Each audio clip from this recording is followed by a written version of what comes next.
Puji nama Tuhan. Shalom. Shalom, selamat pagi semuanya. Semuanya masih buka-buka ini ya. Buka capek nih nyuruh naik tangga atau buka-buka apa gitu. Ayo kita boleh kasih buka sukacita yang terbaik yuk buat teman-teman di samping, buat Bapak Ibu yang di samping. Shalom, selamat pagi semuanya. Boleh salam samping kiri kanannya, katakan hal yang baik. Kamu hari ini luar biasa, potong rambut baru. Potong rambutnya baru gitu kan. Kamu hari ini pakai bajunya matching banget, ganteng banget. Kita bersyukur hari ini boleh ada pagi hari ini. Kita bersyukur kalau kita boleh berkumpul, kita boleh beribadah bareng-bareng di tempat ini. Semua karena anugerah Tuhan, semua karena kesempatan yang Tuhan kasih buat kita semua untuk boleh kembali beribadah di tempat ini. Shalom. Oke, sebelum kita mulai ibadah kita, sama-sama kita tundukkan kepala, kita berdoa. Makasih Tuhan. Terima kasih Bapa yang baik. Terima kasih Tuhan Yesus.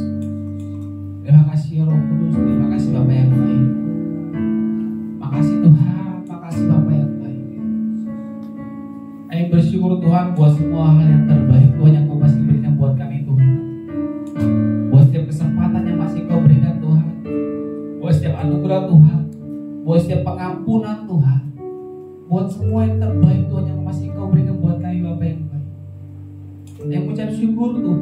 Yang mengucap syukur Bapa yang baik. Sama Kau sungguh sangat baik Tuhan dalam kehidupan kami Tuhan.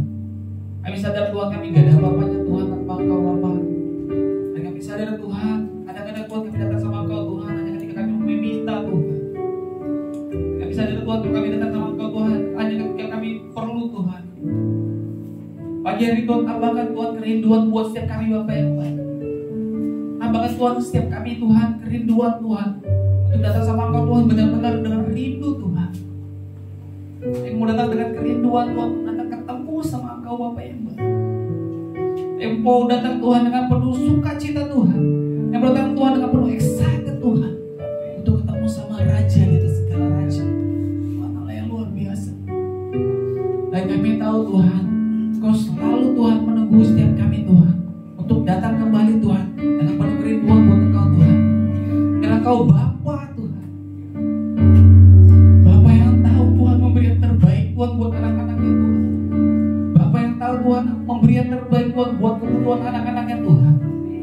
Karena itu Tuhan kami bersyukur Tuhan, kami punya Tuhan, kami punya Bapa, kami punya sahabat yang luar biasa baik, yang sangat hebat, yang perkasa, yang mulia, yang kudus Tuhan, dan selalu ada bersama-sama dengan kami Bapa. Kami bersyukur Tuhan, kami bersyukur Tuhan, kami bersyukur ya baik. Penuhi kami Tuhan pagi hari Tuhan dengan kerinduan untuk datang benar-benar Tuhan rindu untuk ketemu sama Engkau Bapa yang baik.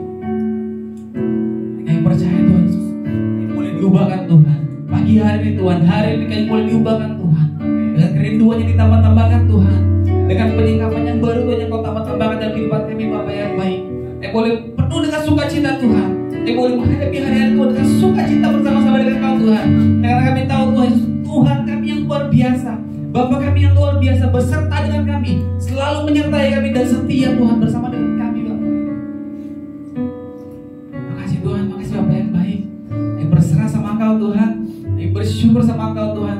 Kami mau bermazmur buat Engkau Bapa yang baik.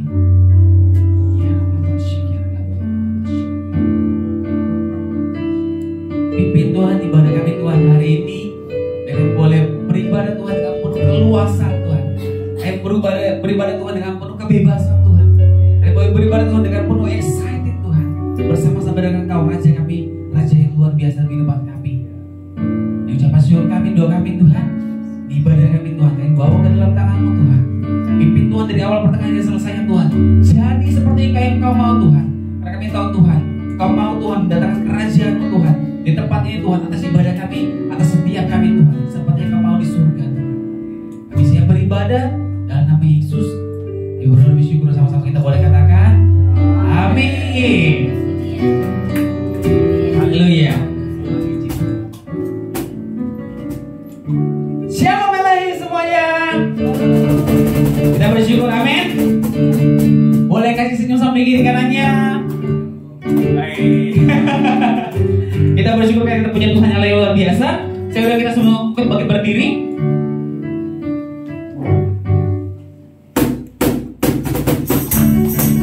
Kita bersyukur kita punya Tuhan Allah yang luar biasa. Kita bersyukur kita punya Bapa yang setia dan luar biasa. Sama-sama kita mengatakan, Tuhanlah kekuatan dan mazmurku, Dia batu, Dia gunung batu dan keselamatanku. Hanya padamu hati percaya. Kaulah menara dan kota perlindungan. Tuhanlah kekuatanku, Tuhanlah kekuatan dan mazmurku. Dia gunung batu dan keselamatanku. Hanya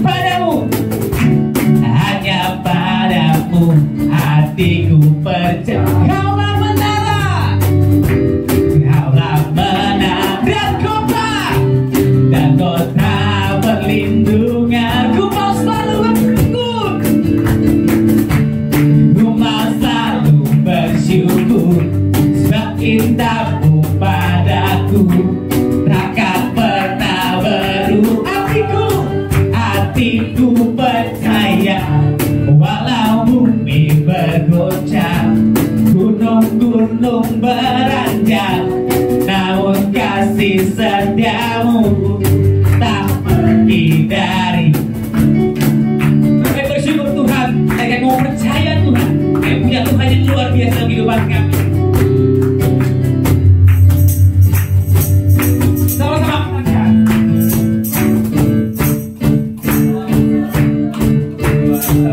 dan mazmurku, Dia gunung batu dan keselamatanku. Hanya padamu hatiku percaya. Kaulah menara dan kota berlindung. Sama-sama katakan, ku mau selalu bersyukur, ku mau selalu bersyukur, sebab cintamu pada takkan pernah berhenti. Hatiku percaya, walau bumi bergoncang, gunung-gunung beranjak, namun kasih setiamu tak pernah. Ku mau selalu bersyukur, cintamu padaku takkan pernah berubah. Hatiku percaya, walau bumi bergoncang, gunung-gunung beranjak, namun kasih setiamu tak pernah. Ku mau selalu bersyukur, sebab cintamu kami bersyukur, dan hatiku percaya, walau bumi bergoncang, gunung-gunung beranjak, namun kasih setiamu tak pergi dari. Ku mau selalu bersyukur, sebab cintamu pada takkan pernah berubah. Hatiku percaya, walau bumi bergoncang, gunung-gunung beranjak, namun kasih setiamu tak pergi dari. Kasih setiamu tak pergi dariku. Kasih setiamu tak pergi dariku. Berisi kemuliaan bagi Tuhan yang luar biasa.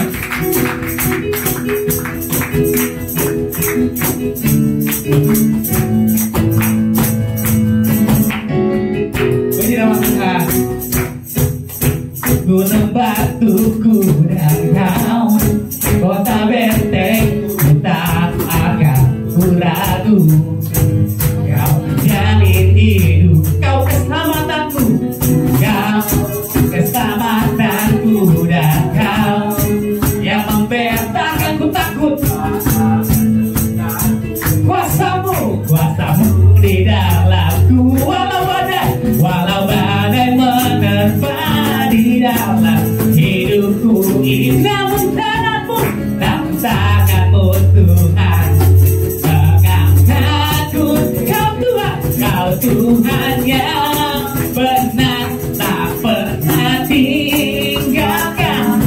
Dahulu sekarang samanya, janjimu tak berubah. Kau Alfa dan Omega, awal dan akhir.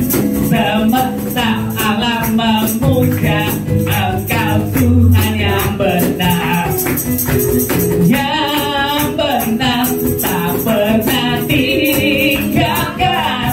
Dahulu sekarang samanya, janjimu tak berubah. Kau Alfa dan Omega, awal dan akhir. Semesta alam memuja Engkau Tuhan yang benar. Kau Tuhan yang benar, tak pernah tinggalkan. Dahulu sekarang samanya, janjimu tak berubah. Kau Alfa dan Omega, awal dan akhir. Semesta alam memuja Engkau Tuhan yang semesta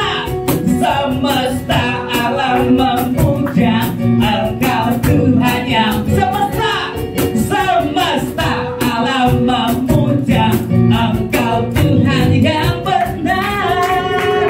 Beri kembali bagi Tuhan yang luar biasa. Oke, saya masih kembali itu dulu. Kita luar biasa, amin. Kita bersyukur sama Tuhan. Ya, bersyukur sama Tuhan, boleh lambaikan tangannya yuk hari ini.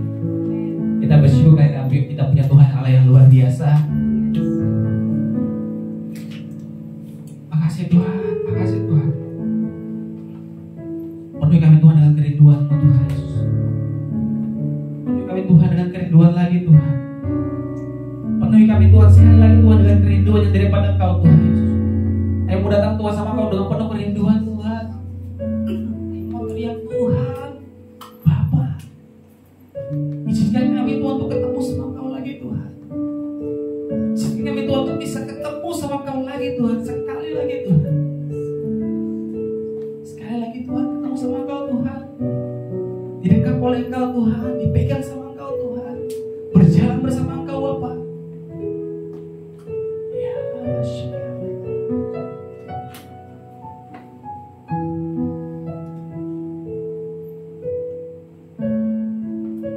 Bersyukur selalu bagi kasih-Mu dalam hidupku, dan takkan ku ragu atas rencana-Mu di masa depan. Sebagai Bapa yang baik, sebagai Bapa yang baik, takkan pernah Kau meninggalkanku. Sebagai Bapa yang sangat baik, sebagai Bapa yang sangat baik, takkan pernah Kau meninggalkanku. Bukan menari dan bersuka hatamu, oh Yesusku, dan ku kan minum airmu. Bagai rusa rindu selalu ku hidup dalam-Mu, dan hidupmu di dalamku, oh Yesus.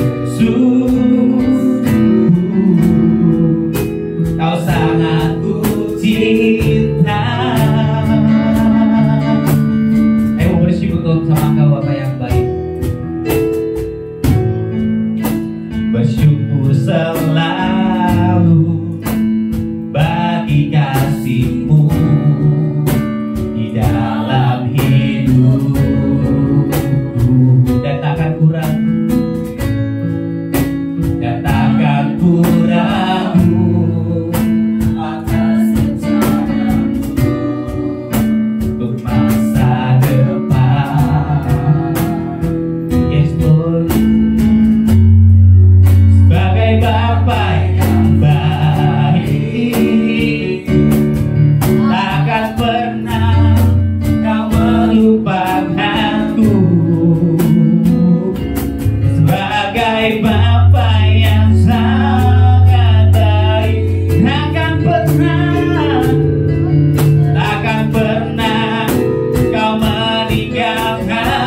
airmu, bagai rusa rindu selalu ku hidup dalammu dan hidupmu di dalamku. Oh Yesus, ku kan menari dan bersuka karenamu, oh Yesusku, dan ku kan minum airmu, bagai rusa rindu selalu ku hidup dalammu dan hidupmu di dalamku. Oh Yesus, ku kan menari dan bersuka karenamu, oh Yesusku, dan ku kan minum airmu, bagai rusa rindu selalu ku hidup dalammu dan hidupmu di dalamku. Oh Yesus, ku kan menari, ku kan menari dan bersuka karenamu, oh Yesusku, dan ku kan minum airmu, bagai rusa rindu selalu ku hidup dalammu dan hidupmu di dalamku. Oh Yesusku, oh Yesusku, oh Yesusku, oh Yesusku, oh Yesusku, kau sangat ku cinta.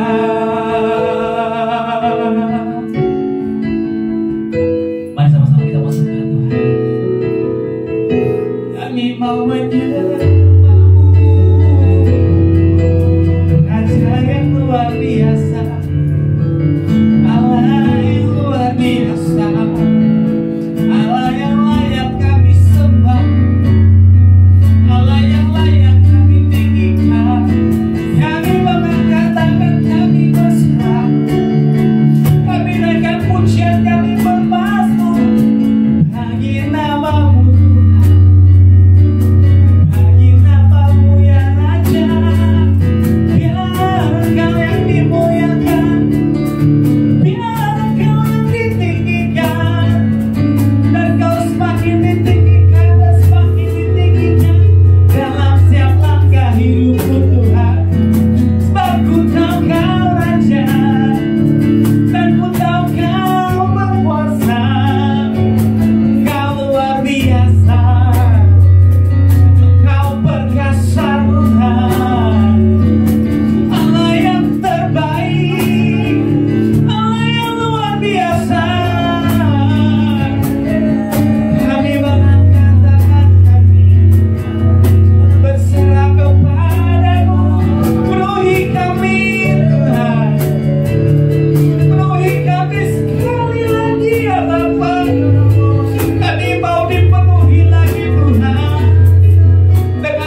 Ya Bapa kami, ya Bapa kami,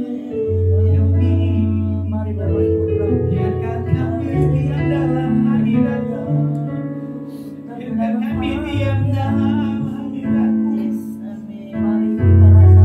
gelap dalam hadirat-Mu, dipenuhi di dalam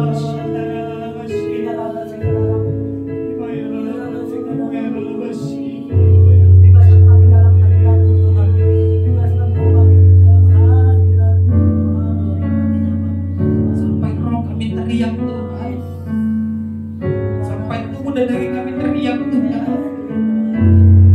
Kami mau ketemu sama Engkau Bapa.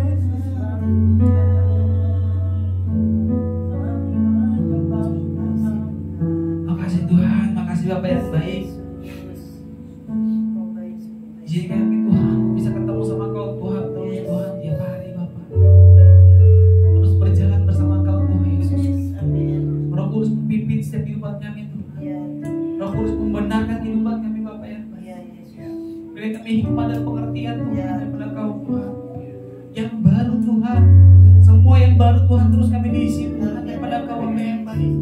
Yang lama Tuhan dibuang Tuhan dan di-upgrade Tuhan dengan yang baru Tuhan Yesus. Haleluya Bapa yang baik. Biarkan kami boleh diam Tuhan di dalam hadirat-Mu Tuhan. Penuh dengan sukacita Tuhan ketika di dalam hadirat-Mu Tuhan. Penuh dengan kerinduan Tuhan. Sampai tubuh jiwa dan roh kami berteriak Tuhan. Kami rindu akan Kau Tuhan Yesus.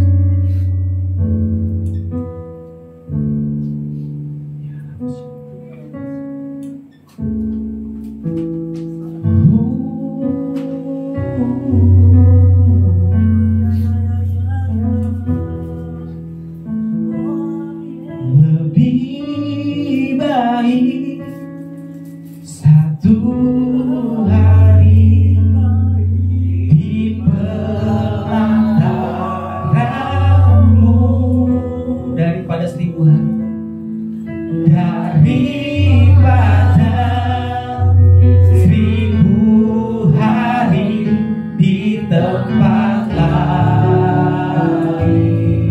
Memuji Kau Tuhan Yesus,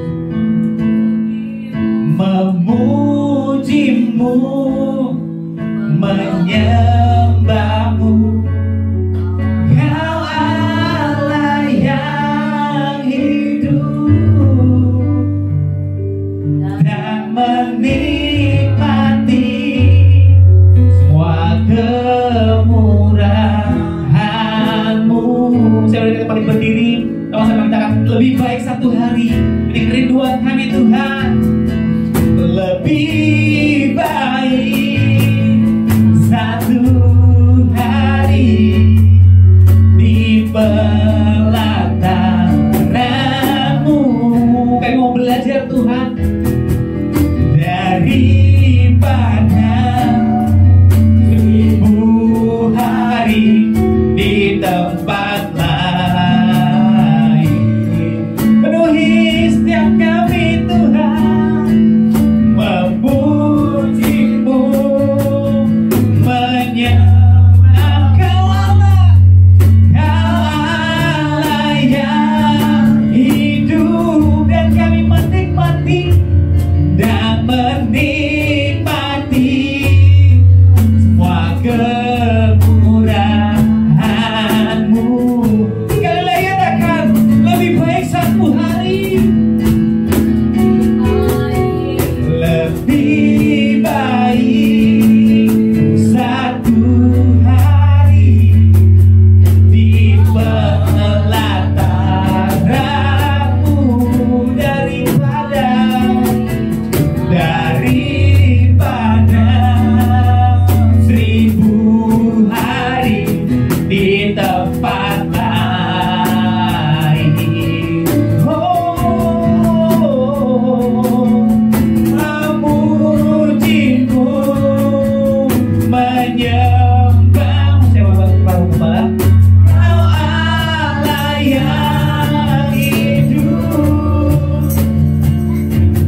supaya anugerah, kemurahan Tuhan dan berkat Tuhan turun atas setiap kami.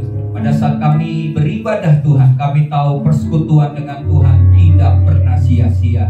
Terima kasih Bapa buat kesempatan yang Tuhan beri, buat kesehatan, buat waktu, dan juga buat cuaca yang baik Engkau berikan bagi kami Tuhan, sehingga kami boleh beribadah pada minggu pagi hari ini. Tuhan, kami rindu akan firman Tuhan. Roh Kudus, beri kami pengertian, beri kami hikmat, berikan kami pemahaman, pewahyuan, sehingga kebenaran yang kami dengar akan membuat kami semakin bertumbuh, semakin mengenal Tuhan lebih dalam lagi. Dan juga hamba-Mu yang menyampaikan firman Tuhan, Engkau sendiri yang menyembunyikannya Tuhan, sehingga nama Tuhan saja yang dipermuliakan melalui pesan Tuhan hari ini. Berbicaralah ya Tuhan, sebab kami siap mendengarkannya. Dalam nama Tuhan Yesus, kita semua yang siap bersama katakan amin. Amin. Puji Tuhan. Silakan duduk. Shalom. Tuhan Yesus baik bagi setiap kita. Amin. Oke, hari ini jemaat Tuhan kembali kita boleh bersekutu.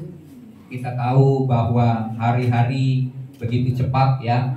Waktu-waktu, kesempatan yang Tuhan beri ini saya katakan tidak pernah terulang ya. Jadi kita harus menikmati hidup, kita harus menjalani hari-hari ini dengan syukur, jalani hari-hari ini dengan sukacita ya. Karena waktu saya katakan begitu singkat. Ya, pertama kalau kita lihat beberapa waktu tanggal 12 Juni ya, bagaimana ada sebuah pesawat Air India yang terbang, kemudian baru lepas landas kira-kira 33 detik ya, itu singkat sekali, dan tiba-tiba pesawat itu tidak bisa naik, ada kerusakan teknis dan akhirnya mengalami kecelakaan. Diperkirakan penumpangnya ada sekitar 168-an atau berapa. Kemudian jatuh di tempat pemukiman yang padat. Jadi diperkirakan ada 200 lebih orang yang meninggal dalam peristiwa itu. Ya, puji Tuhan ada satu orang yang selamat karena dia duduk di sebelah pintu darurat. Jadi pada waktu udah mau jatuh, dia keluar dari pintu darurat dan dia satu-satunya yang selamat. Coba ada sebuah cerita, selain orang itu yang selamat, ada seorang cerita bahwa ada satu keluarga, dia beserta dengan suami, istri, beserta dengan 3 anaknya ikut dalam pesawat. Dan mereka ini, suaminya ini berjuang untuk membangun sebuah hubungan keluarga yang baik, supaya istri dan anak-anaknya ini bisa kembali punya hubungan yang baik dalam keluarga itu. Dan mereka berencana kembali ke London, Inggris, karena pesawat itu menuju ke Inggris. Dan baru suasana baik terjadi antara suami, istri, dan anak-anak bisa kumpul sama-sama. Mereka naik pesawat sama-sama kembali ke London untuk memulai sebuah hidup yang baru. Tetapi ternyata hari itu adalah hari yang terakhir. Ya, sebuah sukacita yang sesaat, hanya beberapa detik di udara, sedang berharap akan kembali ke London. Ternyata itulah hari-hari terakhir mereka dalam satu keluarga. Jadi saya berharap jemaat kita ini dalam satu keluarga rohani GBA Omega. Demikian juga kalau diperkecil lagi, kita memiliki keluarga inti, ada suami, ada istri, ada anak-anak. Waktu-waktu ini singkat ya, kita tidak pernah tahu 5 detik ke depan ya. Kita siapa yang tahu 1 detik aja ke depan, kita tidak pernah tahu apa yang akan terjadi. Tapi kalau kita masih diberi anugerah, kesempatan, diberikan kehidupan, kita nikmati hidup ini dengan bersyukur, dengan mengandalkan Tuhan. Amin. Karena pada waktu Tuhan memanggil kita, waktunya tidak pernah kita sangka, kita siap dan kita akan menerima sukacita yang abadi bersama dengan Tuhan selama-lamanya. Oke? Ya. Hari ini jemaat kita bicara soal keluarga, dan tentunya tema kita hari ini adalah membentuk generasi muda yang tangguh. Kita akan baca ayat firman Tuhan bersama-sama karena hanya 4 ayat di dalam Titus 1 ayat 1 sampai dengan ayat yang keempat. Titus 1 ayat 1 sampai dengan keempat kita baca bersama-sama ya. Titus 1 ayat 1 sampai 4. Ya, sudah dapat tadi ya, yang tadi. Oke, 1 2 3. Dari Paulus hamba Allah dan Rasul Yesus Kristus untuk memelihara iman orang-orang pilihan Allah dan pengetahuan akan kebenaran seperti yang nampak dalam ibadah kita. Ayat 2, dan berdasarkan pengharapan akan hidup yang kekal yang sebelum permulaan zaman sudah dijanjikan oleh Allah yang tidak berdusta dan yang pada waktu yang dikehendakinya telah menyatakan firman-Nya dalam pemberitaan Injil yang telah dipercayakan kepadaku sesuai dengan perintah Allah Juru Selamat kita, kepada Titus anakku yang sah menurut iman kita bersama. Kasih karunia dan damai sejahtera dari Allah Bapa dan Kristus Yesus Juru Selamat kita menyertai engkau. Kalau kita baca ayat ini dalam kitab Titus, ini adalah surat Rasul Paulus kepada Titus. Jadi kitabnya kitab Titus, bukan Titus yang buat tulisan ini, tapi surat Paulus kepada Titus. Siapa Titus itu? Di dalam ayat yang kita baca tadi itu, di dalam ayat yang terakhir ayat 4 dikatakan kepada Titus anakku yang sah.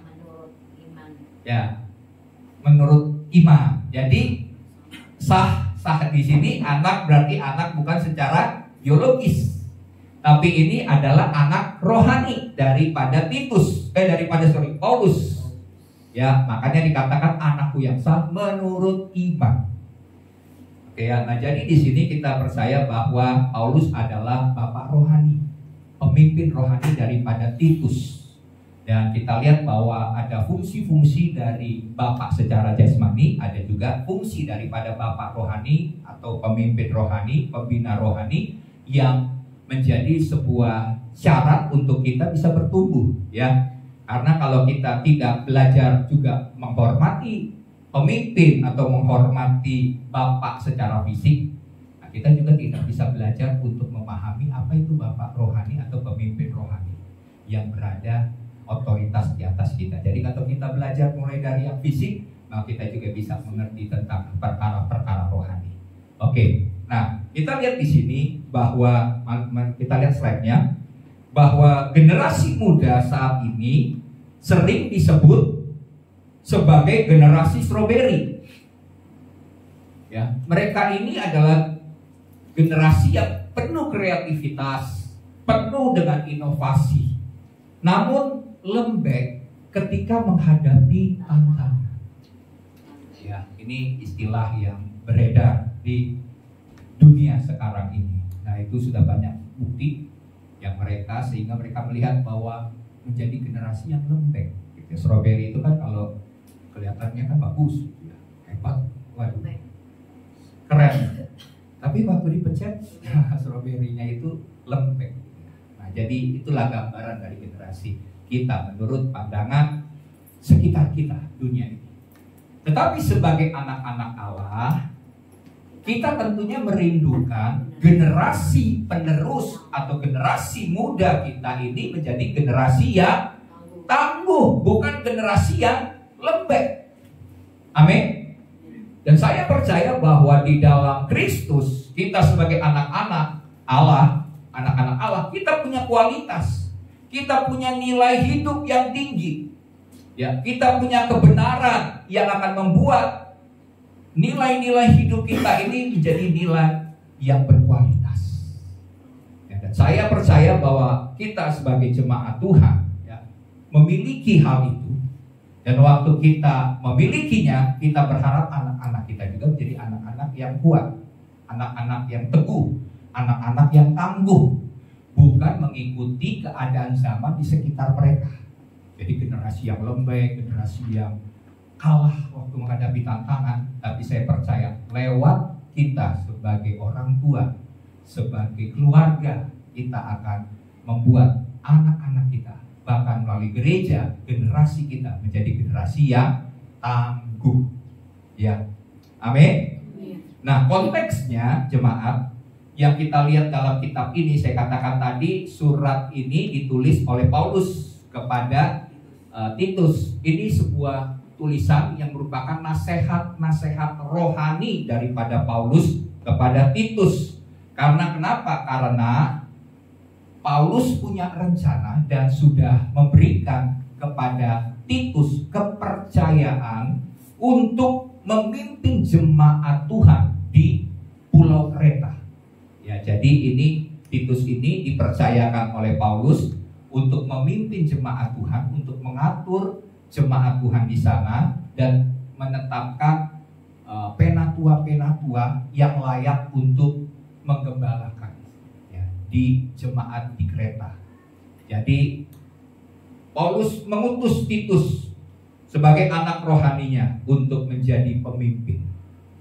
Dan kita tahu untuk menjadi seorang pemimpin tentunya Paulus sudah tahu kualitas daripada Titus. Amin. Sebelum Titus dipercayakan, Paulus sudah melihat kualitas yang dimiliki oleh Titus. Dan yang kita bisa lihat juga bahwa Titus ini mendampingi Paulus, ya, mendampingi dengan setia dalam pelayanan perjalanan yang dilakukan misi oleh Paulus. Jadi Paulus ini dia membuka gereja-gereja ya di beberapa kota-kota, di beberapa wilayah-wilayah, dan dia bangun gereja-gereja jemaat-jemaat lokal. Nah, Paulus ini didampingi oleh Titus sebagai anak rohaninya. Jadi anak rohaninya itu turut mengikuti perjalanan Paulus pelayanan misi ke kota-kota, ke wilayah-wilayah untuk membangun jemaat Tuhan. Dan Paulus kenal betul sifat daripada Titus. Titus ini adalah seorang pribadi yang memiliki ketegasan. Tentunya sebagai pemimpin diperlukan sikap tegas. Amin. Tegas ini berarti bukan keras, ya, bukan sekedar sangar gitu ya, enggak, tegas. Tegas ini berarti enggak pelin-pelan, berani mengambil keputusan. Ya, tegas untuk menyatakan hal yang boleh dan yang enggak boleh. Kalau seandainya enggak tegas, ini bahaya. Sebagai pemimpin harus punya ketegasan. Kemudian Paulus juga melihat bahwa Titus ini dapat dipercaya. Seseorang yang diberikan kepercayaan dan dia diberi sebuah kesempatan, tentunya dia seorang yang dapat dipercaya. Dan kemudian Titus ini juga punya sikap yang baik, yaitu dia punya integritas. Nah, ini yang luar biasa dari Titus, sehingga Paulus mengutus dia. Jadi seakan-akan Paulus itu mengutus Titus terus ditinggal pergi. Nah, ini kan kayaknya membuat Titus sendirian di ladang pelayanan di Pulau Kreta ini. Orang-orang di Kreta ini adalah orang-orang, kalau kita nanti baca ayatnya, adalah orang-orang yang pemabuk, terus suka bohong, terus adalah orang yang hidup dalam kedagingan. Mereka punya budaya yang tidak baik, sehingga Titus berada untuk memimpin jemaat di sana supaya punya prinsip kerohanian yang benar. Ya, dia menghadapi tantangan yang berat, padahal dia ini masih muda. Tapi Paulus percayakan itu karena Titus memiliki karakter tegas, dia juga punya integritas dan dia dapat dipercaya. Jadi Paulus tenang meninggalkan Titus sendirian di Pulau Kreta memimpin jemaat di sana. Ya, nah untuk itu Paulus juga melihat bahwa Titus ini punya karakter yang kuat, nggak gampang goyah. Dan Paulus sudah memperlengkapi Titus dengan ajaran-ajaran dan doktrin yang sehat, sehingga dia tahu karakternya kuat, teguh, imannya teguh, dia nggak khawatir. Oke ya. Nah sekarang kita lihat apakah yang Paulus teladankan dalam membentuk Titus sebagai pelanjut pelayanannya. Ya, Titus dipercayakan untuk melanjutkan pelayanan daripada Paulus di Pulau Kreta. Yang pertama, sebagai juga prinsip yang kita harus lakukan, kita teladankan kepada orang-orang yang kita percayakan untuk memimpin atau menjadi orang yang kita percayakan untuk melanjutkan apa yang kita sudah mulai. Yang pertama adalah perlu seperti Paulus memberi kepercayaan. Mari kita lihat ayatnya di dalam ayat yang kelima. Dalam ayat yang kelima firman Tuhan berkata, "Aku telah meninggalkan engkau di Kreta dengan maksud ini, supaya engkau mengatur apa yang masih perlu diatur, dan supaya engkau menetapkan penatua-penatua di setiap kota." Jadi Kreta itu pulau, jadi ada kota-kotanya. Jadi Titus dipercayakan untuk mengatur dan menetapkan pemimpin-pemimpin atau gembala-gembala di setiap kota, seperti yang telah kupesankan kepadamu. Ya, jadi di sini Paulus memberikan kepercayaan. Titus, coba lihat slide-nya. Titus diberi kepercayaan. Boleh lihat slide yang baru. Titus diberi kepercayaan untuk mengatur apa yang perlu. Mereka yang masih muda perlu diberi kesempatan dan kepercayaan. Makanya dalam gereja juga ada diberi kepercayaan, diberi kesempatan kepada yang masih muda. Ya, kalau kita lihat nih, yang melayani musik, WL, masih muda ya, anak-anak muda ya. Berarti ada kepercayaan, ada kesempatan yang diberikan kepada anak-anak muda untuk melakukan pelayanan pekerjaan Tuhan. Jadi Titus diberi kepercayaan itu. Ya. Nah, Bapak Ibu jemaat, saya mau berikan kesaksian begini. Saya bersyukur bahwa Tuhan juga mempercayakan lewat orang-orang atau otoritas di atas saya untuk menjadi pemimpin ya. Misalnya beberapa waktu yang saya alami, saya diangkat jadi beberapa posisi-posisi sebagai pemimpin. Misalnya sejak saya masih 18 tahun, 19 tahun, itu kan saya bersama dengan teman bikin pelayanannya, khusus melayani anak-anak remaja, anak-anak sekolah. Itu sebuah kesempatan yang diberikan oleh guru-guru sekolah pada waktu itu. Mereka bikin persekutuan doa, dan kami yang dipercayakan pada waktu itu masih SMA ya, SMA akhir, untuk melayani anak-anak SMP, kerohanian mereka. Jadi saya pada waktu itu masih disebut sebagai kakak-kakak rohani mereka, gitu ya. Nah, jadi setelah itu diberi kesempatan, ya saya melayani bersama dengan teman saya. Kita bangun persekutuan doa, wah terjadi lawatan Tuhan, anak-anak muda bangkit, anak-anak remaja, sekolahnya itu di Kelapa Gading, namanya Sekolah Tunas Karya. Sekarang sih masih ada, walaupun udah nggak seperti dulu lagi gitu ya. Nah, jadi dipercayakan.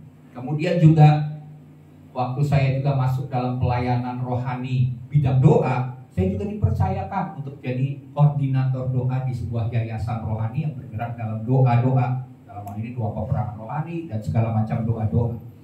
Nah, Tuhan percayakan itu. Dan sampai akhirnya saya nggak pernah menyangka bahwa saya dipilih Tuhan, ditetapkan Tuhan untuk menggembalakan jemaat Tuhan. Kalau nggak salah saya itu jadi gembala itu umur 40 tahun. Ya sekitar umur 40 tahun. Mungkin bagi beberapa orang ya udah bilang cukup itu umur 40 tahun mah jadi gembala cukup. Tapi bagi saya pada waktu itu, saya ini belum dapatkan figur untuk menjadi gembala. Karena kenapa? Saya ini kalau nggak salah setelah saya selesai kuliah, saya masuk dalam pelayanan doa, walaupun saya koordinator, tapi bergerak dalam bidang doa. Ya, jadi waktu itu ada gembala, yaitu gembala GB Alpha Omega yang senior ini yang sudah meninggal, itu tiba-tiba memanggil saya. Dia bilang, "Fer, kamu ikut ambil bagian dalam pelayanan ya?" Saya karena punya hati beban melayani, "Siap Pak." Dan waktu saya terlibat pelayanan di gereja GB Alpha Omega ya tahun sekitar 90-an lah. Hanya saya ingat tidak sampai 1 atau 2 tahun tiba-tiba pendetanya meninggal. Padahal saya hanya sebagai ya bisa dibilang wakil, asisten, tapi nggak paham soal pelayanan penggembalaan. Nggak paham, bahkan ada yang lebih senior, jemaat yang lebih awal daripada saya. Tapi saya dipercayakan itu, dan tentunya ini sebuah, saya bilang Tuhan, kalau bukan Tuhan saya mungkin udah menyerah. Tapi karena Tuhan percayakan, itu adalah sesuatu hal yang penting. Jadi jemaat Tuhan, kalau kita dipercaya, kalau kita diberi kesempatan oleh pemimpinmu, oleh atasanmu, ya, oleh siapapun di atasmu, orang tuamu, kita harus menggunakan kesempatan kepercayaan itu dengan sebaik-baiknya. Karena kenapa? Karena kesempatan atau kepercayaan untuk menjadi pemimpin di masa muda ini akan membentuk sifat dan karakter kita.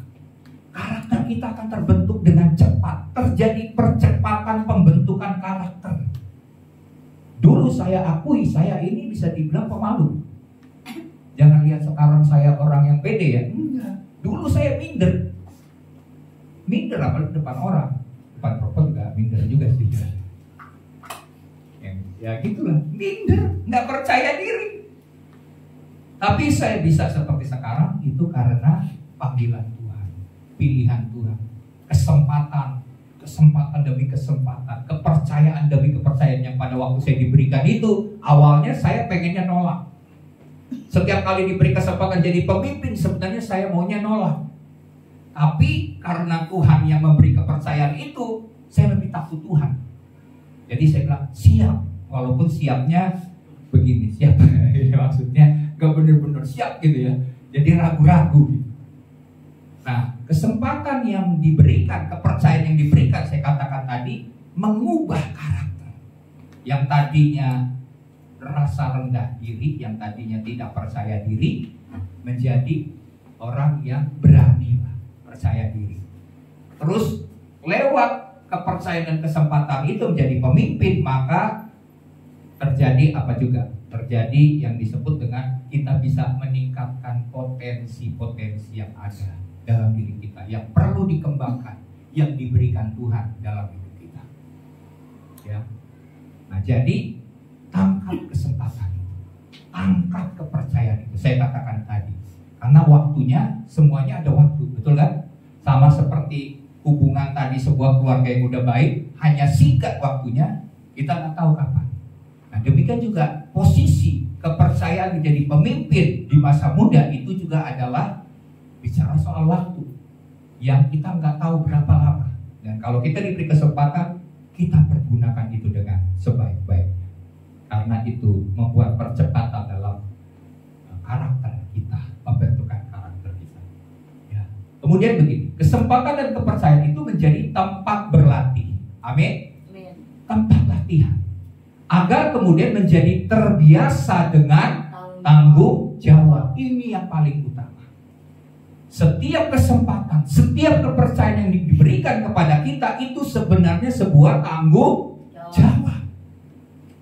Ya, orang yang dewasa itu adalah orang yang bertanggung jawab. Betul?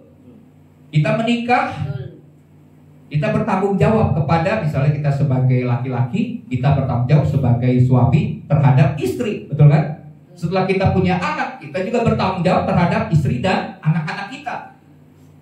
Jadi sebenarnya kepercayaan, karena laki-laki itu kan pemimpin dalam keluarga, betul kan?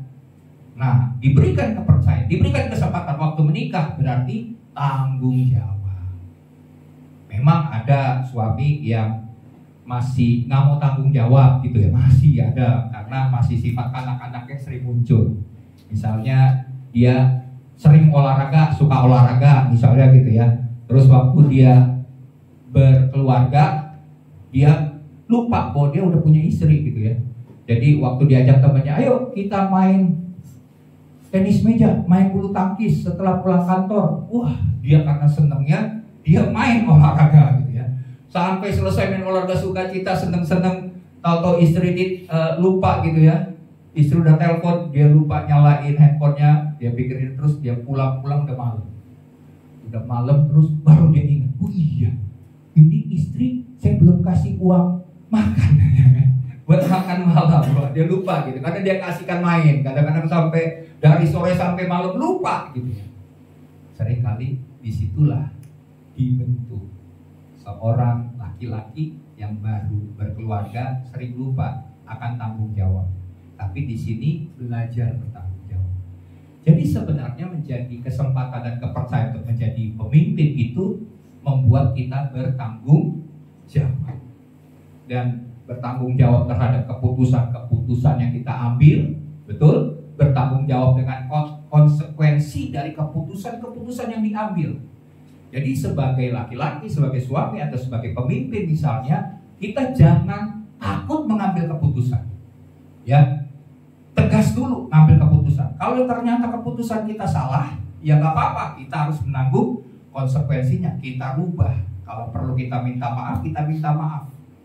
Ya, jadi kita bertanggung jawab dengan segala keputusan-keputusan yang kita ambil. Kemudian yang kita dapatkan dengan tanggung jawab adalah itu akan memperkuat integritas. Kita dapat memperkuat kedewasaan, dan itu juga akan memperkuat kerendahan hati untuk membentuk karakter. Jadi tanggung jawab itu penting, ya, untuk membuat kita punya kedewasaan, kita punya kerendahan hati waktu ditegur. Kalau kita salah, kita minta maaf. Jangan karena merasa saya pemimpin, walaupun saya pemimpin saya salah, ya, karena ada aturan pertama, pemimpin tidak pernah salah. Kalau sampai pemimpin salah, ada aturan kedua, yaitu seperti aturan pertama, berkata pemimpin tidak pernah salah. Jangan, kita belajar rendah hati. Ya, jadi di sini kita belajar. Kalau Tuhan beri kesempatan kita pemimpin, saya percaya kalau sebagai suami atau sebagai istri, kita ini menjadi tulang punggung keluarga, ya, maka itu adalah tugas kita. Amin. Tuhan panggil kita untuk bertanggung jawab. Tuhan panggil kita, Tuhan pilih kita untuk melakukan hal-hal yang penting supaya bawahan kita atau misalnya anak kita diberi kepercayaan, diberi kesempatan supaya mereka bisa bertumbuh, memiliki karakter yang kuat. Ya, tentunya ada caranya, ya, caranya nantilah seperti misalnya saya misalnya nih contoh nih, sebagai contoh saya dengan misalnya murid, saya sebagai guru ada murid, saya berkhotbah, murid mendengar, gitu kan, syarat pertama. Terus yang kedua, saya berkhotbah, saya ajak murid juga untuk belajar berkhotbah bersama-sama dengan saya. Itu yang kedua.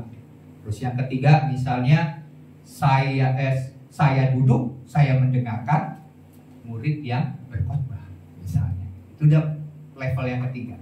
Terus yang keempat adalah saya tidak melihat murid saya sedang berkhotbah karena saya sudah percaya bahwa muridnya sudah mampu untuk berkhotbah. Jadi ada cara-cara level-levelnya, mulai dari dibimbing dulu, dipercayakan, setelah itu kita tinggal lihat kalau ada kekurangan, setelah kita lihat bagaimana anak buah atau misalnya murid kita melakukan tugasnya dengan baik, kalau perlu dikoreksi, kita koreksi hal-hal yang kurang. Dan setelah itu kita udah yakin dia bisa, kita tinggalkan dalam pengertian kita tahu dia bisa dipercaya. Itulah yang dialami Titus lewat kepemimpinan dari Rasul Paulus. Rasul Paulus percayakan Titus, meninggalkan Titus di Pulau Kreta. Oke ya. Nah yang kedua adalah yang perlu dimiliki, yang diteladankan oleh Rasul Paulus, yang perlu kita lakukan juga adalah memikirkan kesehatan iman. Dalam ayat 13 dan 14 firman Tuhan berkata, ayat 13 dan 14, katakan begini, kesaksian itu benar, karena itu tegurlah mereka dengan tegas supaya mereka menjadi sehat dalam iman dan tidak lagi mengindahkan dongeng-dongeng Yahudi dan hukum-hukum manusia yang berpaling dari kebenaran. Slide-nya. Jadi Paulus meminta kepada Titus untuk tegas supaya jemaat sehat dalam iman. Terus dikatakan begini, kesehatan iman, ulang tadi. Kesehatan iman tidak terjadi secara otomatis. Enggak. Namun perlu diusahakan dengan menjaga atau dengan merawatnya. Betul kan? Contohnya begini. Kita punya iman. Misalnya kita punya iman, firman Tuhan berkata segala perkara dapat kutanggung di dalam Kristus yang memberi kekuatan kepadaku. Tapi dengan situasi sekitar kita, lingkungan kita yang mengatakan bahwa ini nggak mungkin, ini nggak bisa, ini udah mentok, udah nggak ada jalan lain, ini udah kita nyerah ini. Padahal kita tadinya punya prinsip, punya firman Tuhan, iman yang mengatakan segala perkara dapat kutanggung. Bukan dengan kekuatanku, tapi dengan kekuatan daripada Tuhan. Nah, waktu kita tidak kuat imannya, maka kita tidak sehat secara iman. Kalau kita tidak sehat secara iman, maka lama-lama iman kita bisa lumpuh. Apalagi kalau disebut cacat, cacat secara iman. Ini bisa terjadi dalam kehidupan. Jadi jangan dipikir ada lumpuh secara fisik, ada cacat secara fisik, tapi juga iman kita juga bisa lumpuh. Iman kita juga bisa cacat. Oleh sebab itu kita harus menjaga iman kita. Kita harus terus merawat iman kita supaya tetap kuat, tidak diombang-ambingkan dengan hal-hal yang membuat kita tergoncangkan. Ya. Itu. Terus lanjutnya. Salah satu tantangan yang membuat kesehatan iman terganggu adalah karena lebih mendengar ajaran yang tidak sehat. Lihat, pendengaran kita akan mengubah iman kita.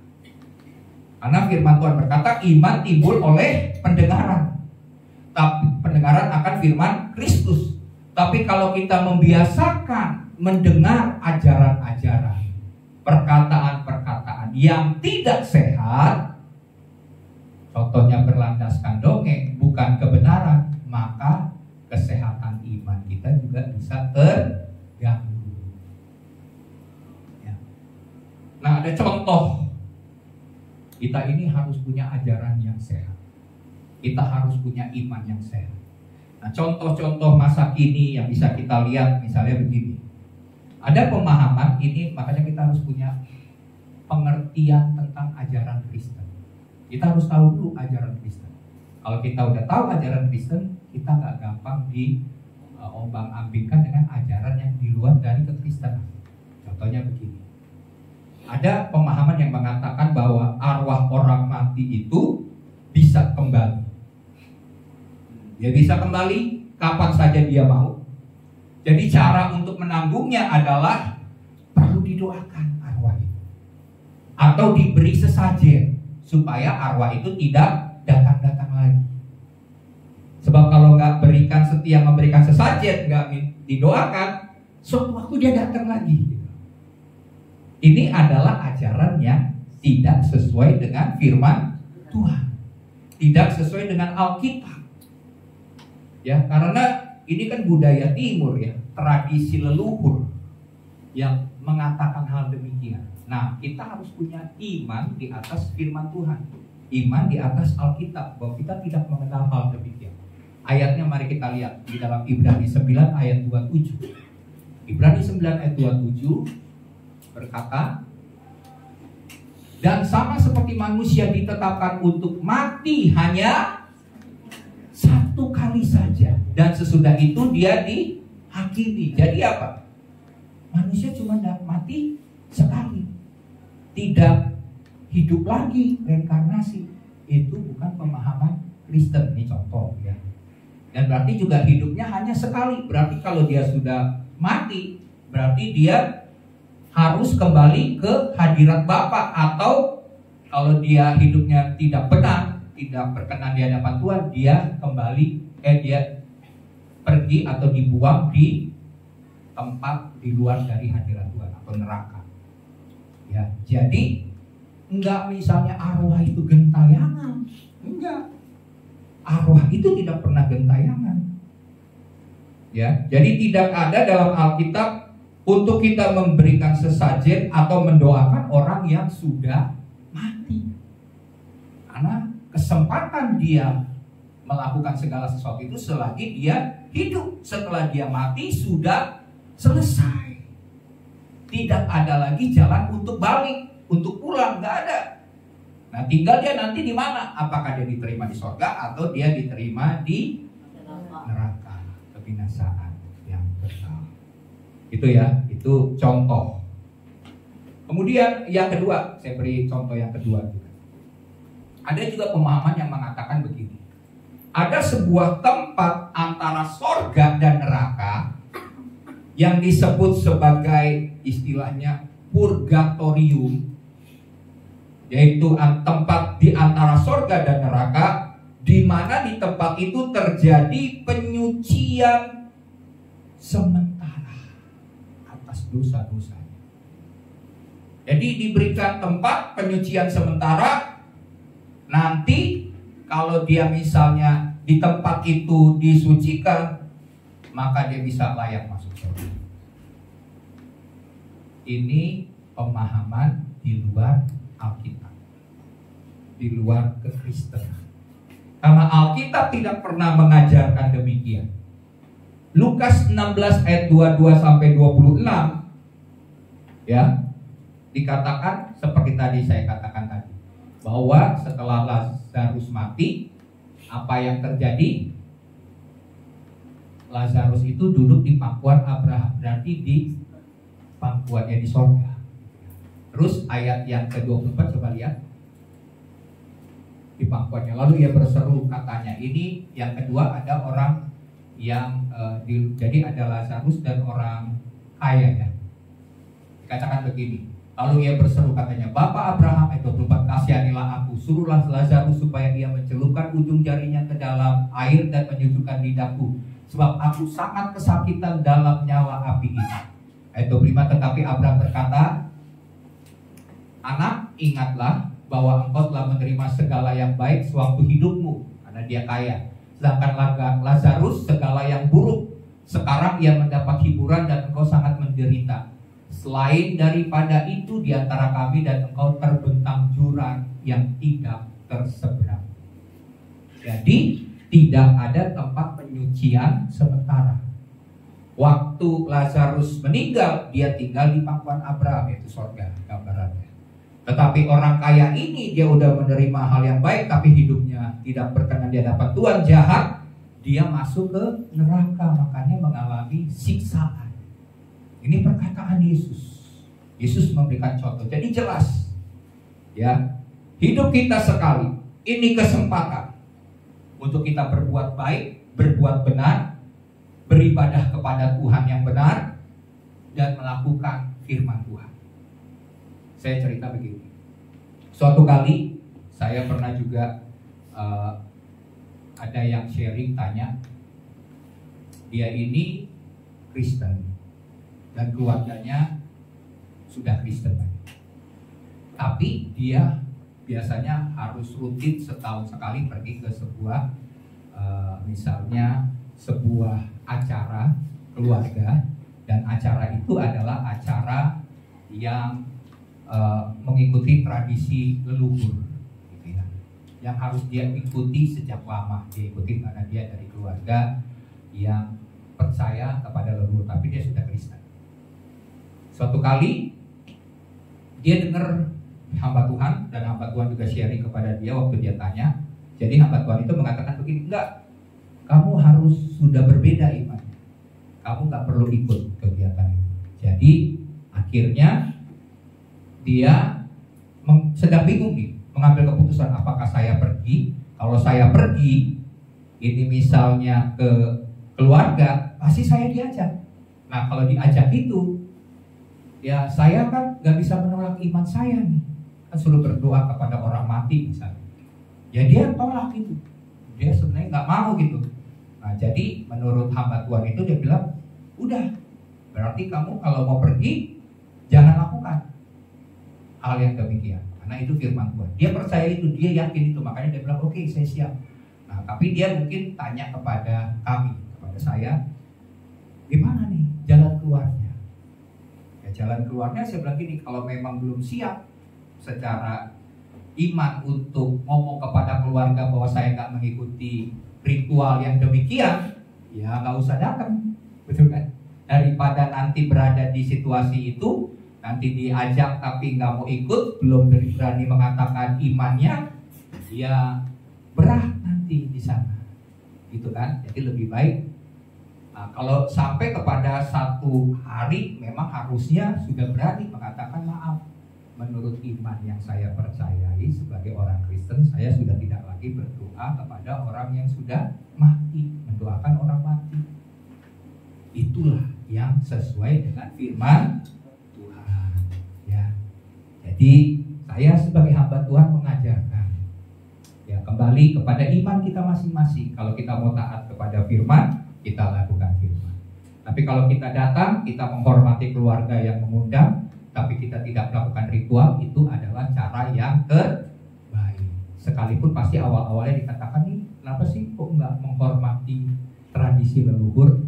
Tapi kita sudah punya iman yang mengikuti ajaran yang Alkitab katakan, firman Tuhan katakan. Ya, oke, itu yang kedua. Nah, jadi apa yang kita harus lakukan? Slide-nya yang masih yang kedua. Kita mulai kesehatan iman itu dari keluarga. Caranya dengan memberitakan dan mengajarkan firman Tuhan sejak dini kepada anak-anak kita. Menurut penelitian, ada umur yang merupakan umur yang sangat penting bagi anak-anak itu untuk berguna bagi masa depannya, yaitu umur antara 7 sampai 14 tahun. Ini adalah masa-masa di mana kesempatan terbaik orang tua mengajarkan anak-anak tentang firman Tuhan dan kebenaran-kebenaran Allah. Karena kenapa? Lewat daripada 14 itu untuk percaya kepada pemahaman firman Tuhan sudah mulai berkurang. Soal kerohanian sudah mulai berkurang. Jadi kesempatan 7 sampai 14. Jadi apalagi yang sudah umur 70 tahun. Wah, ini lebih berat. Untuk bertobat kadang-kadang umur 70 tahun ini nggak mudah. Jadi kalau seandainya ada keluarga kita yang bertobat umur 70 tahun ke atas, ini luar biasa. Ini adalah jenis yang langka, yang perlu dipelihara. Ya, karena ini nggak mudah loh. Ya, tapi umur 7 sampai 14 tahun mudah untuk kita ajar hal-hal yang baik. Nah, ini kesempatan. Lewat daripada itu lebih sulit. Dan kalau sudah semakin tua, sudah sangat sulit. Walaupun nggak ada yang mustahil. Ya. Oke, jadi perlu kesehatan iman dimulai dari keluarga. Yang ketiga, yang terakhir. Nah, yang ketiga, akibat bersyukur adalah damai sejahtera dan pemeliharaan Allah. Mari kita lihat ayatnya dalam ayat yang keempat. Titus 1 ayat yang keempat. Titus 1 ayat yang keempat. Kepada Titus anakku yang sah menurut iman kita bersama, kasih karunia dan damai sejahtera dari Allah Bapa dan Kristus Yesus Juru Selamat kita menyertai engkau. Jadi di sini kita lihat, boleh deh, supaya ada hubungannya dengan Filipi 4 ayat 4 sampai 7. Filipi itu berkata bahwa, kita lihat ya, bersukacitalah senantiasa dalam Tuhan. Sekali lagi kukatakan, bersukacitalah. Hendaklah kebaikan hatimu diketahui semua orang. Tuhan sudah dekat. Janganlah hendaknya kamu khawatir tentang apapun juga, tetapi nyatakanlah dalam segala hal keinginanmu kepada Allah dalam doa dan permohonan dengan ucapan syukur. Damai sejahtera Allah yang melampaui segala akal akan memelihara hati dan pikiranmu dalam Kristus Yesus. Jadi begini, prinsip yang diajarkan Paulus kepada jemaat di Filipi itu juga prinsip rohani yang sama diajarkan kepada Titus.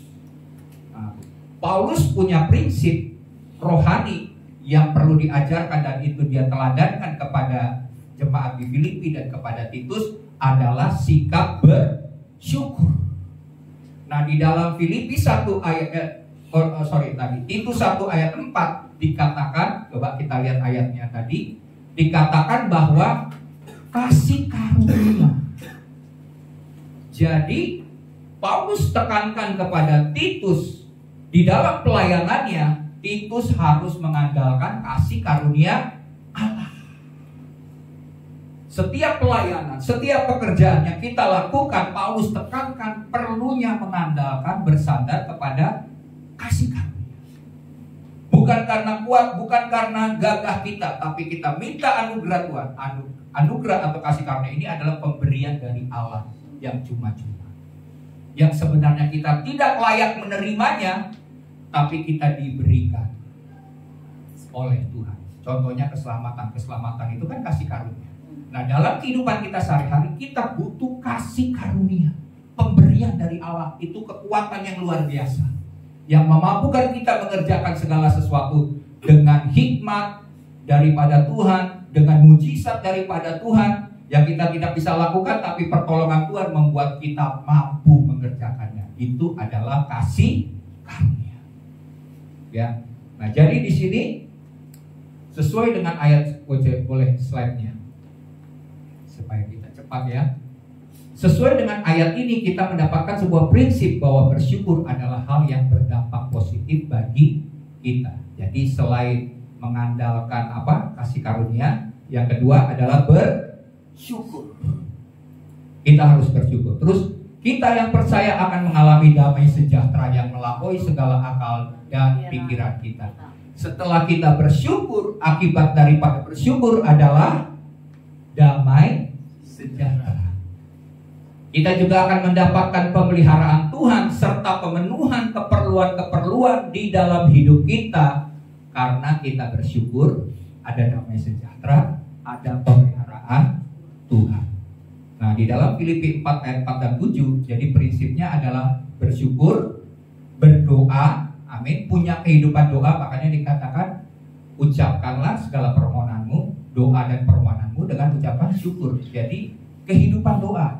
Setelah kita punya mengandalkan kasih karunia, kita harus punya kehidupan doa dengan Tuhan yang baik, hubungan dengan Tuhan. Terus yang ketiga, barulah kita akan memiliki damai sejahtera yang melampaui akal. Dan setelah kita memiliki damai sejahtera, disitulah kita akan melihat pemeliharaan Tuhan yang nyata atas hidup kita. Kenapa kita perlu berdoa? Karena kekristenan ini bukan bicara soal teori dan pengetahuan. Kekristenan ini bicara soal hubungan dengan Tuhan. Sia-sia kita melakukan aktivitas rohani kalau itu hanya sebatas aktivitas tanpa pengenalan akan Tuhan. Jadi pastikan bahwa engkau punya hubungan dengan Tuhan. Tuhan kita bukan Tuhan yang mati. Tuhan kita bukan hanya sekedar kita beri persembahan. Tuhan gak pernah ngomong sama kita, pokoknya Tuhan pasti berkati kita, pokoknya bagian kita memberi. Enggak. Yang lebih penting bagi Tuhan firman Tuhan katakan, semua persembahan-persembahanmu itu gak penting di hadapan Tuhan. Yang lebih penting adalah hubunganmu dengan Tuhan. Waktu kita memberi karena kita bersyukur, karena kasih Tuhan atas hidup kita, berkat-berkat Tuhan yang kita terima. Tapi Tuhan terlebih rindu kita punya hubungan dekat dengan Dia. Siapa di sini yang pernah mendengar suara Tuhan? Ya mungkin ada yang belum, tapi ada yang udah dengar suara Tuhan lewat audible, lewat hati kita. Tuhan bicara. Itu bicara soal hubungan. Karena Tuhan kita bukan Tuhan yang mati. Ya, bukan sesuatu yang dibuat, disembah-sembah, enggak. Tuhan kita ini pencipta alam yang hidup dan Dia terus berbicara, Dia terus menolong. Makanya diutuslah Roh Kudus menyertai kita, tinggal di dalam hidup kita. Oke ya. Jadi bagi penutup kita tahu, untuk itu kesimpulannya adalah, saya singkat saja, kesimpulannya adalah yang harus kita buat untuk kita menjadikan anak-anak muda kita sebagai generasi muda yang tangguh adalah mereka harus memiliki keteladanan. Siapa keteladanan?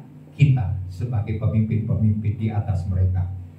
Terus beri kepercayaan.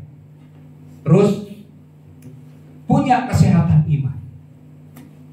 Dan sikap bersandar kepada kasih karunia Tuhan. Punya kehidupan doa. Selalu bersyukur dalam segala hal, baik suka maupun duka. Terus milikilah damai sejahtera, maka pemeliharaan Tuhan menyertai engkau. Orang yang damai sejahtera itu orang yang tenang. Amin. Tenang itu orang yang punya damai sejahtera, tak takut. Sama seperti waktu ada badai di kapal, Yesus tenang. Saking tenangnya dia tidur di tengah badai. Karena kenapa? Bagi Tuhan, masalah apapun, badai sebesar apapun, dia perintahkan, hai badai, diam dan tenang.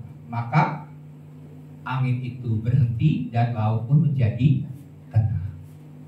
Damai sejahtera ini luar biasa. Siapa di sini hidupnya mau tenang? Amin. Kan kita semakin umur nih, hidupnya pengen tenang ya.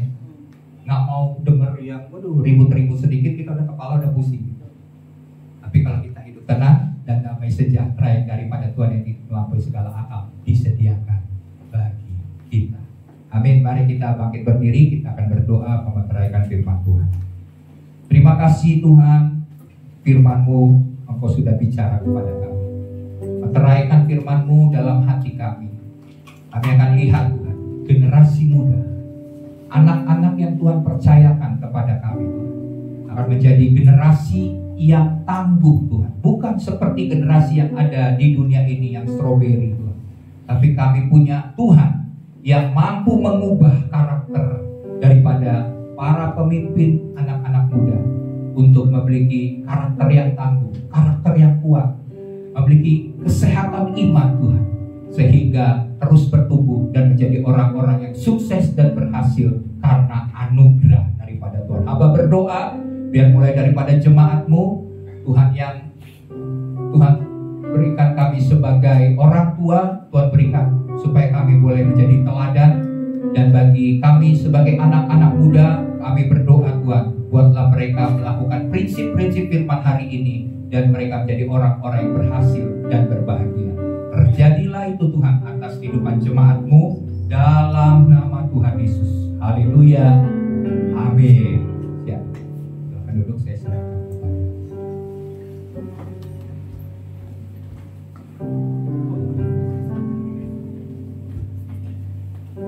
Puji nama Tuhan.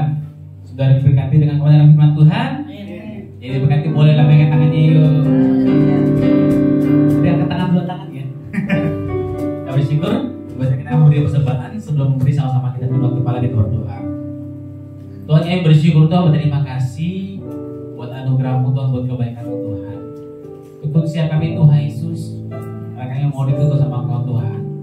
Pimpin setiap kami Tuhan, karena kami mau dipimpin sama Engkau Tuhan. Dan kami percaya Tuhan Yesus, Engkau yang terus membukakan jalan kami Tuhan, Engkau yang terus mengarahkan setiap kehidupan kami Tuhan. Kemanapun Tuhan, kami mau melangkah Tuhan, biar Tuhan Engkau yang pimpin Bapa yang baik. Pimpin Tuhan kaki kami Tuhan, pimpin tangan kami Tuhan, pimpin hati dan pikiran kami Tuhan Yesus.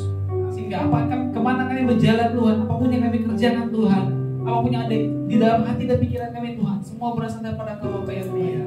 Penuhi setiap kami Tuhan Yesus, sehingga apapun yang kami kerjakan Tuhan, kehidupan kami Tuhan, kami boleh berjalan seperti yang Engkau mau Tuhan, tepat seperti yang Engkau mau saja Tuhan Yesus.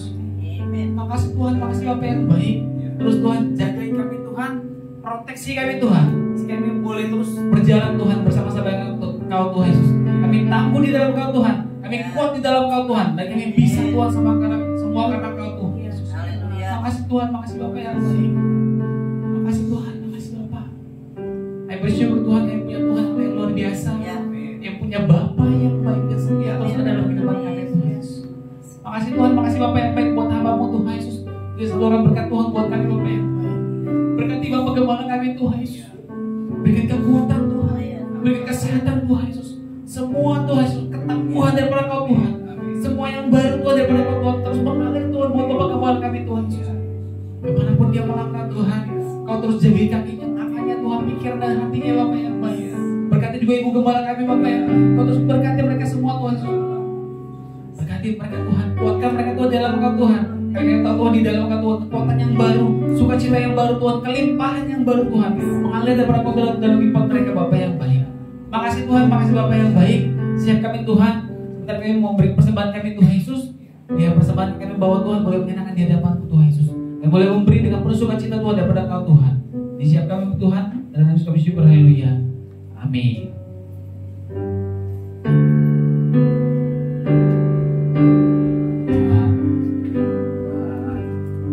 Segala bangsa sujud kepada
sembah.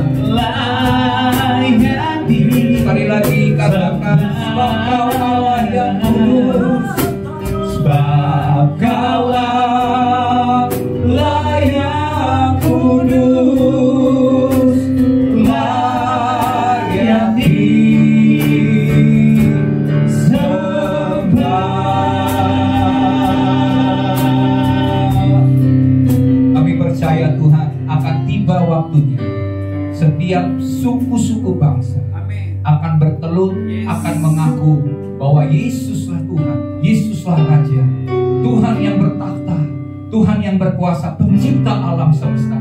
Dan Engkau sudah menyampaikannya lewat firman-Mu. Kami percaya Tuhan, kami sedang melayani Allah yang benar, dan kami akan terus melakukan firman Tuhan, sebab firman-Mu akan membawa kami kepada segala kebenaran. Terima kasih Tuhan. Jika sebentar kami akan mengakhiri ibadah minggu pagi hari ini, Tuhan hamba berdoa, Tuhan yang terus melawat jemaat-Mu yang hadir, Tuhan terus memberikan iman kami semakin kuat, semakin kokoh Tuhan. Dan kami akan kuat menghadapi situasi goncangan, situasi hal yang jahat yang akan kami alami di depan kami Tuhan. Kami percaya sebab Tuhan senantiasa menyertai kami dan senantiasa menolong kami. Kami tidak takut akan perkara-perkara yang terjadi, sekalipun kami mendengar situasi-situasi dunia, bumi yang sedang bergoncang ya Tuhan. Kami percaya Tuhan akan menjaga dan melindungi umat Tuhan. Tuhan akan meluputkan kami dari segala hal yang jahat. Mazmur 91 menjadi bagian kami, dan kami percayakan hidup kami ada di dalam perlindungan Tuhan yang sempurna. Terima kasih Bapak, dan kami berdoa juga bagi jemaat yang tidak bisa hadir. Tuhan berkati mereka sehingga pada minggu depan mereka juga boleh hadir dan juga boleh datang bersekutu beribadah dan menerima berkat Tuhan. Mari kekasih Tuhan, jemaat Tuhan, kita arahkan hati kita tadahkan tangan kita, dan terimalah berkat. Tuhan memberkati engkau, Tuhan melindungi engkau, Tuhan menyinari engkau dengan wajah-Nya dan memberikan engkau kasih karunia.